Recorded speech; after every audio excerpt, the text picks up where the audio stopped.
Telugu Desam party కానీ NDA కూటమిలో దక్షిణాది రాష్ట్రాల్లో అత్యంత భారీగా జరిగినటువంటి భారీ బహిరంగ సభ.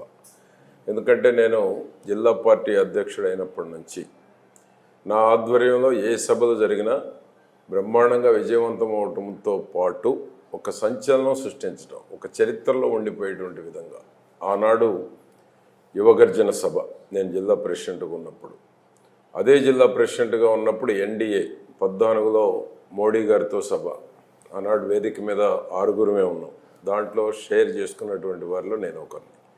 తిరిగి మళ్ళీ 2024లో అదే ఎన్డీఏ సభ మన పర్యవేక్షణలో జరగటం, ఇవన్నీ కూడా ఏంటంటే ఒక చరిత్ర సృష్టించేటువంటి బహిరంగ సభలు.